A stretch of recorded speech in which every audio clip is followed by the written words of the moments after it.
Hi guys, good evening. I'm doing this yesterday night, so I don't have to have such an early morning. If all goes well, I should get a negative test on Wednesday afternoon, and that means if all goes well, I should be back on Thursday. So, really looking forward to that. All right, last time we were talking about the primaries and caucuses and how a president gets chosen. There are primaries not all on the same day and caucuses. They are spread out over actually a couple months.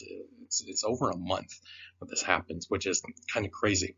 If you get uh, an early lead in one of these first few ones, like the Iowa caucus is very early, and then the New Hampshire is second, whoever wins these first couple of caucuses and primaries gets a huge advantage um, for many reasons. First of all, just the publicity, just knowing that you're the front runner, everyone's going to be paying attention to you, and all the news people are going to talk about you nonstop for the next several weeks. And there might be another, week before the next primary, so everyone's just talking about you. You're on everyone's mind. And that is a huge thing to pull ahead, as you see here. Just because you win the Iowa caucus does not mean that you will win the nomination. Pete Buttigieg was the winner by just a little bit, 27%. Bernie Sanders second, Elizabeth Warren third, and Joe Biden fourth. And of course, he did go on to win that nomination.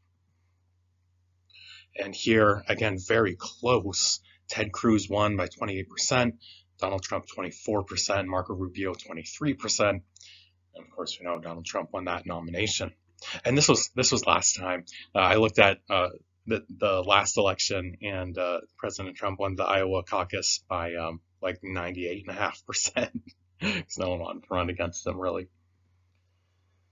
You get a lot of name recognition, but then what's probably even more important than that is rich people see that you have a chance of winning. So rich people give you billions of dollars.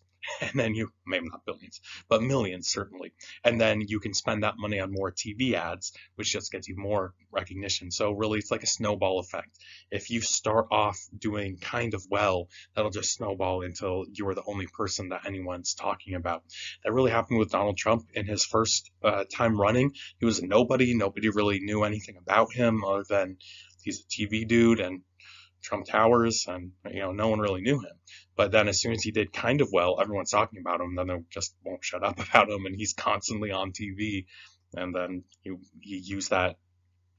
I don't even know if I want to say popularity, but just that constant presence to his advantage really well. So Iowa and New Hampshire are in late January, early February. Jimmy Carter was the first one to spend all his time and money investing in Iowa and New Hampshire. He said, I'm only going to campaign in Iowa and New Hampshire, not because they're important states, but because they're first. New Hampshire, especially, only gets 4 votes, so they're not really an important state at all. They're a tiny state. The only reason they get so much attention is that they're first. So Jimmy Carter knows if I spend all my budget on these first two states, then I will get so many people to donate to me that I'll be able to, spend another budget on every other state. And that's exactly what happened. And so, because Jimmy Carter did it, everyone else does it too. Once the media decides that you're a winner or a loser, it's very hard to shake that. Of course, it is possible. But if you're not even in the top two or three in Iowa, good luck. You're probably never going to make it. No one's going to talk about you, even if you do pretty well. If you are in the top, you're almost a guaranteed winner. In 1988, Southern Democrats had a whole bunch of Southern states primaries at the same time, caucuses. They called it Super Tuesday, March 8th. And that was because they wanted a different candidate than New Hampshire. I don't remember which one was more liberal and which one was more conservative, but they wanted someone else. So they thought if we all go at the same time, we'll get a little more attention, and then we'll get the Southern Democratic candidate up on the ticket. And I guess it worked kind of well because they still do things like that today. Once they suggested having all 48 contiguous states vote in their primaries on the exact same day.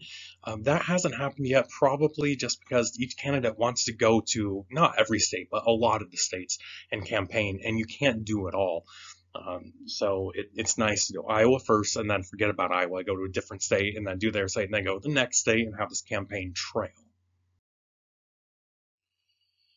After all the caucuses and primaries and all that, you go to the national convention. This is a huge party, really, where your entire party comes together. It's a party. I'm tired. At the national convention, they formally count all the votes that all the different state caucuses and primaries did.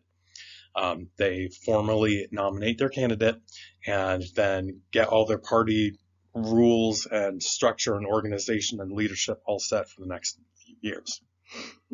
Excuse me, these conventions used to be run just by the party bosses. Remember, the party bosses were very much in control during the caucus era. Now that we're in the primary era, the party bosses aren't so important now, and it's a lot more democratic. The people have more say. It usually takes a full year to decide what town the convention's going to be in. Most states want the convention to be in their state, their city, to gather all that publicity. But then it's also thousands upon thousands of people go to these conventions. You usually have like 8 to 10,000 people there. Sometimes like 6,000 people are actually part of it. They're the delegates. And then you might have thousands of spectators. So we're talking, filling up a basketball stadium or something, renting out a huge stadium, something like that. And of course, all the hotels and all the restaurants in that area are going to be jam-packed and making a lot of money. So you really do want it in your town. So it takes about a year to argue about who gets to host them. And then when that happens, of course, they have to pick the exact venue and everything. Very expensive. They spend millions and millions of dollars on this, not only renting out, the huge space, also lots and lots of advertising. They usually give a lot of the people free hotel rooms and food and stuff, and then spend so much money on the digital media and the balloons and the posters all over town. It's very expensive to do. They often hire people to give speeches and stuff. So sometimes they'll go to famous musicians, be like, "Hey, Taylor Swift, we'll give you $5 million if you sing your song for us." Okay. Paying for celebrity endorsements, that kind of thing. Very interesting. They used to make the cities pay for them. They'll be like, "Hey, Detroit, we'll come to your city if you give us all this free stuff." And cities used to do that. Now, not so much. The federal government actually pays a big percentage of the bill. So it's not even Republicans and Democrats paying for it. It's your taxpayer dollars paying for it, which I think is a big ripoff. Like, you know what? If Republicans and Democrats want to throw this whole big party and pat themselves on the back and give a lot of speeches, go for it. I don't want to pay for it. Sell tickets if you want to. Um, you know, $50, $100 a pop, you'll have plenty of tickets. Why are you making my taxpayer dollars go to that? I think that's a huge ripoff, but oh well. Usually they have the convention late July, early August. You want it after all the states have done their primaries, but of course, well before the actual election in September. So you can have everything all done. They finalize the party platform. The platform is um, all these, basically a list of things that we believe. You don't have to actually follow all the rules of your party platform, but if you don't, you might get in trouble with your party leadership. Um, so here's something the Democrats put out: top 10 important things on our platform, top 10 important things on their platform. I think it's interesting how they say the number one most important issue to Republicans is building a wall. I know Trump yelled about walls a lot. A lot of other people yelled about walls a lot. I don't think that would be in the top 10 most important government issues in my mind. I'm sure we need border security, but there's a lot of important things that I think are more important than building a wall. Um, Other things, Democrats want immigration reform, gay rights, voting rights, campaign finance reform, reproductive health rights, that is abortion, universal health care, gun control laws, common sense gun control laws, climate leadership, living wages, and debt-free college. Well, that's Bernie all the way. The Democrats say Republicans' top 10 ideas are building a wall, reject Supreme Court rulings on marriage equality, it's gay marriage, calling for proof of citizenship when voting or registering to vote, repealing the federal restrictions on campaign contributions, replacing family planning programs, fill the Supreme Court with ultra-conservative judges, oppose restrictions to gun rights, calling for the opening of federal lands for oil exploration, reject separation of church and state by wanting the Ten Commandments displayed, and calling for a so-called human life constitutional amendment. So I think they're a little bit biased, but there you go. By the way, you can read the Democrat or Republican or any party platform. It's all online. Usually they're only like 20 pages or so, so not terribly long. I've read them. I read them back in college. Today I skim. Things don't change all that much over the years, honestly. Often about 6,000 delegates attend. So when Iowa does its caucus and they say, we're going to vote for Bernie Sanders, whoever, they don't actually vote for Bernie Sanders right then. It's more like a promise to vote for Bernie Sanders. And then they wait till the convention and then all the Iowans show up. They vote for Bernie Sanders. So just like, Maine gets 4 votes in the presidential election, each state gets a different amount of delegates based on their population. So I don't know how many delegates Maine gets. It's probably like a couple hundred. We like our delegates. We like having a big number. So, if you divide up the population of America by 6,000 delegates, that's quite a few delegates per state. And then they march across the stage and cast their votes and got to make a big scene about it. Before the 1960s, the delegates and really everyone attending were rich, old, white men. And it's not wrong to be rich or old or white or male. I hope to be all 4 of those one day. I know I'm going to be old and white and male one day. We'll see about the rich. Let's see if my Dogecoin investment pays off or not. There's nothing wrong with that. There is a problem when the people making political decisions in America only represent one part of America. Democracy is supposed to represent everyone, so we want everyone represented at the table, right? Right. Back in the day, in the 60s, the Democrats wrote rules about inclusion saying we have to have so many African Americans, so many females, so many Hispanics, and whatnot. With Republicans, back in the 60s, Republicans were leading the charge for civil rights. Not all Republicans, obviously, but many were leading the charge for civil rights. So they just naturally picked minorities and women to be included and did not have to write a rule about it, which I think is great. I think it's much better to include people without being forced to include people. I don't think that's real inclusion. Over the years, the tables have turned, and at least the reputation of each party has turned, where the Republican Party now has the reputation of being the party of the rich old white men, and the Democrat Party has the reputation of being the party of minorities and women as well. And I don't think it needs to be that way. I don't think it should be that way. I think conservative values can be very attractive to all sorts of people, not just rich old white men. Democrats had an idea called a superdelegate. So regular delegates represent your state. So all the people in Maine vote, and they vote for Mr. Smith. And then you get so many delegates that vote for Mr. Smith. Well, they had this idea of superdelegates who are not picked by the people. These are party leaders and office holders who get extra votes. For instance, the senator from Maine might get to vote in the Democrat convention, even though he's just one guy. So here we have a handful of politicians have as much say in who's going to be the next president, or who's going to be the next candidate at least, as thousands and thousands of normies, civilians. And then they could vote whatever way they wanted, not just according to the state. They did this because the democratic process was getting a lot of really radical Democrats who were like super democratic in their leanings, super liberal, but they were so liberal that they're not getting the moderate votes. So they sound really good to Democrats, but not so well to moderates, and so they can't win the election. And so when you're looking at a candidate, someone's whizzing by the street. When you're picking a candidate, you can't just pick the person you like the most. Unfortunately, you got to pick someone that has a chance of winning. For example, I'm sure you would all rather that I be president. So would I. But do I have a chance of winning more than 7 or 8 votes? Probably not. So don't write me in the next election. It's just throwing away your vote. So the Democratic leader said, who cares what the people want? Let's pick a more moderate, someone who has a chance of winning. A lot of people said this about Trump. They said he is way too radical. He doesn't have a chance of winning.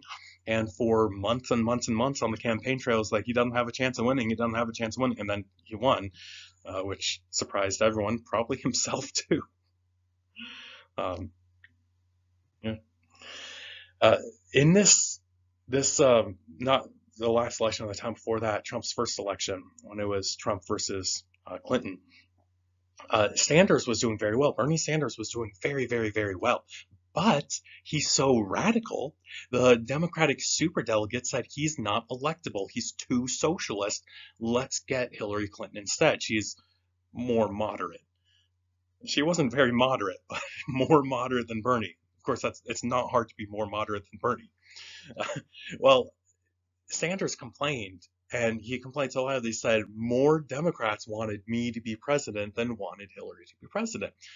So after a lot of complaining and after a lot of his people complaining for him, Democrats decided, you know what, we're not going to have superdelegates anymore. Our superdelegates will help make decisions about rules and the platform, but will not help choose the president.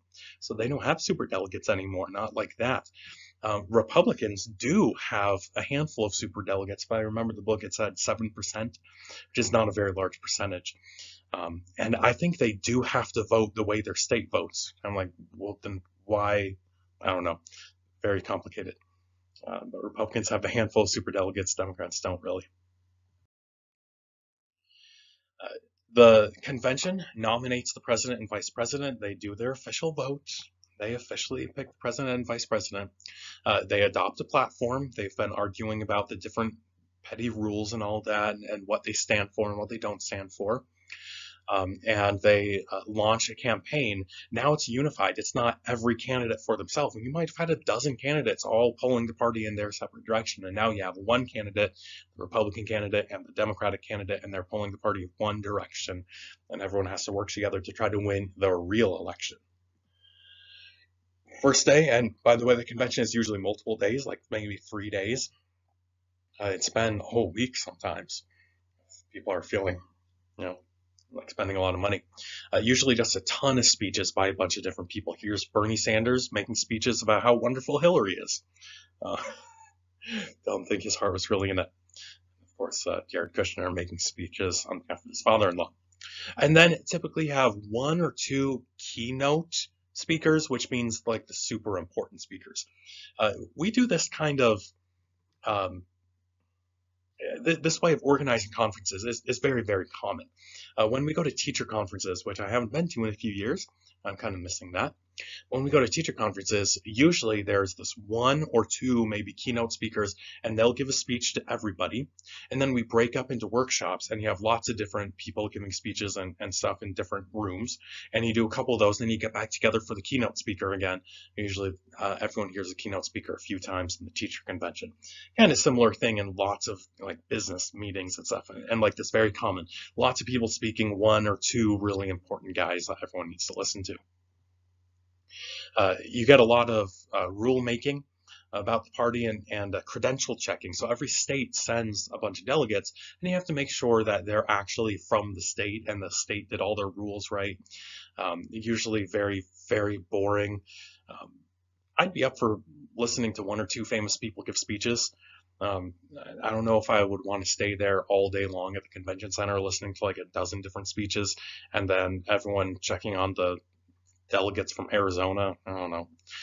But this politics has actually, changed the course of an election. There was one time Eisenhower is running against Taft, and in 1952, Eisenhower is not really doing terribly hot. And so he says, I don't think a lot of these people who are voting for Taft are legit. And so he questions their credentials. And back before, you call on a cell phone or email, he actually managed to get several of them tossed out. And they may have been legit, but they couldn't prove it. I really don't know what's going on there. But he managed to get several Taft people kicked out and replaced with Eisenhower people. And he narrowly won. And then, of course, became the president. So he might not have been president without that political wrangling. Crazy. Then they vote on the platform, lots more speeches, lots more debates, and then finally, usually one of the last things they do on one of the last days is they officially announce we're nominating so and so. And then, of course, drop all the balloons, play "We Are the Champions," all that kind of thing. Um, Lots of cheering, lots of backslapping and self-congratulations, and we're the best, and we're going to cream our opponents and all that. Getting everyone psyched up. Uh, Even though this is like this huge moment, it's not like anyone wonders who's going to win. Usually they've been counting, the numbers of delegates they've been getting, and usually they've won by the time half of the states have done their primaries. You know who's going to win because they're usually ahead by a long shot. So you probably know who's going to win weeks or even months ahead of a time, but sometimes it is a surprise. We'll talk about that in a second. Lots more speeches, and then the delegates vote state by state, say, oh, congratulations, someone won. If no one gets a majority, they just vote again, and then vote again. Once there was this guy, John Davis, who got voted in after the 103rd time. Seems like a huge waste of time. And then he lost to President Harding anyway, so wasted a lot of time for nothing. Or Mr. Davis. Uh, so um, the delegates pick the president, but the president gets to pick the vice president. They run as a team, so they've really been running, but it's not official. They've been running together for months, but it's not official until they pick someone. Sometimes they don't actually announce who they want until the convention. Often, though, they announce it weeks or months ahead of time. Sometimes it is a surprise or almost a surprise. And the president can pick whoever they want. Usually they want to do something called balancing the ticket. Balancing the ticket means finding someone very different from you. So if you're popular with this crowd of people, find someone who's very popular with that crowd of people to get votes from other people. Balancing. You got to have different people who appeal to different groups of people. It used to be geographically and politically was the biggest one. If you have, a northerner, you pick a southerner as your running mate. If you have an East Coast person, pick a West Coast person as your running mate. Sometimes politically, if you have one more conservative, you want one more liberal, one more moderate, one more extreme. Try to balance that out. But now religion plays a major part. Ethnicity plays a big part. You got to have all your check marks. Age and gender is a major idea as well. Here is JFK and LBJ. JFK was the first Catholic president, and he is from Massachusetts. So he's very popular with New Englanders, but sometimes New Englanders can be seen as kind of snooty and he comes from a very rich family. He's an aristocrat. He is, born with a silver spoon in his mouth. Politician family. And so he picks a Protestant from Texas. And, Massachusetts and Texas are very, very, very different. LBJ is a Texas cowboy, very rough and tumble guy, compared to JFK, who's a city boy, a rich city boy. Well, I guess LBJ is a rich country boy, but there you go. JFK is very young. LBJ has a lot more experience. So they really did balance the ticket pretty well for the time. They're, of course, both male, but that's to be expected. They're both white, and that's to be expected from the time as well. I remember McCain and Palin running. McCain from Arizona, very old, Vietnam vet. In fact, when he was campaigning, he can't wave like this. His arms are weighed down by his waist because he was actually captured by the Vietnamese and held in a torture stress position that just ruined his arms. So old Vietnam vet from Arizona, white male. Then we get a much younger lady governor from Alaska. So opposite side of the country, opposite gender.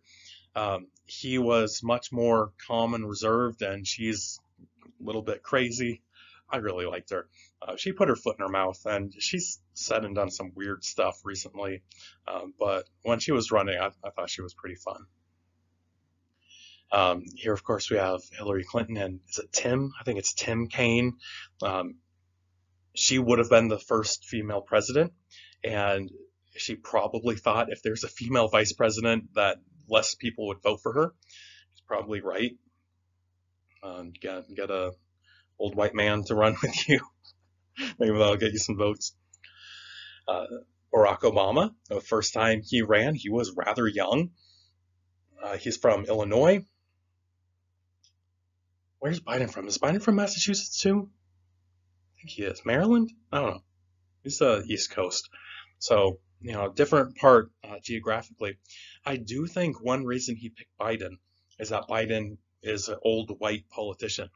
And it was way too controversial that a black guy was running for president. I remember this time most people were totally fine with a black guy running for president. Most criticisms of Obama that I heard were of his politics, not of his skin color, which is nice. Plenty of politics you can criticize him for. Don't criticize him for being black, though. That's stupid. But I am absolutely sure if he chose a black running mate, he would not have done as well. Maybe he still would have won, but I don't think he would have done as well. That's just my opinion, though. Maybe not. Maybe you just picked Biden because you liked him. I don't know. Another thing is, Obama was very young. He had been in politics for a while, but not nearly as long as Biden, who's been in politics for about 200 years, I think. And then, of course, this time Biden ran with a much younger, well, of course, every politician he could have picked was much younger, but Vice President Kamala Harris here, Indian and African American and female. Where's she from? I don't even know what state she's from. I should look that up. But balancing the ticket. Unfortunately, if you spend months and months and months yelling about how awful these other candidates are, then you got to pick a famous person of your party. If you're a Democrat and you're saying, oh, the other Democrats are terrible, vote for me instead, then you have to pick a famous Democrat. And your choices are pick an unknown person. Like Mike Pence was not he was not a front runner. No one really knew Mike Pence all that well until Trump picked him. Maybe that's one reason why Trump picked him. I don't know.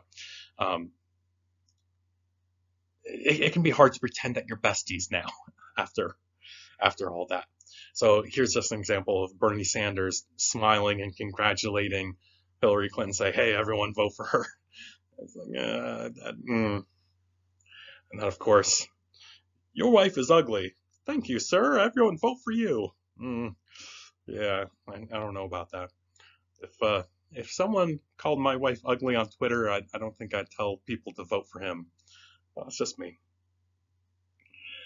Then the convention usually ends with a bang, with a presidential nominee making a speech. You usually have the vice president make a speech, and then the president make a speech, and then we're all done. And then you go on to your actual Republican versus Democrat. Love these candid pictures. The candidates have debates, and the vice presidents have their debates, and they usually have quite a few, like 3 or 4, at least, sometimes more like 5. These first started happening on radio, then transitioned to TV. And this is the first televised debate with Nixon and JFK, and you've probably heard the story of how everyone who listened on the radio thought that Nixon made some really good points and that Nixon won the debate, did better on the debate. Everyone who watched on TV said JFK won hands down. That's because JFK is young and energetic and has tons of makeup caked on, and Nixon is old and kind of quiet and not really doing much, and he refused any makeup because he thought that was weird, and so he kind of looks all washed out in the lights, and people are like, oh, JFK is doing way better on camera. Guys, today it's YouTube and Twitter and I don't know, Pinterest. What are people on these days? I don't know. It's social media. Facebook plays a huge part in presidential campaigns, as well as Twitter and all these other things. President Obama in his first election was just going wild on the internet, whereas Mr. Senator McCain really was not. And that kind of makes sense. McCain was much older than Obama, and Obama had a little more tech savvy, I guess. And the internet's a really good tool, just like TV used to be a really good tool. Now the internet's a much better tool, and we'll see where we go from there. Let me just say, I'm really glad we don't have another election for a while because tensions get high, emotions get really high during the election season, and I'm looking forward to not having an election for a little while.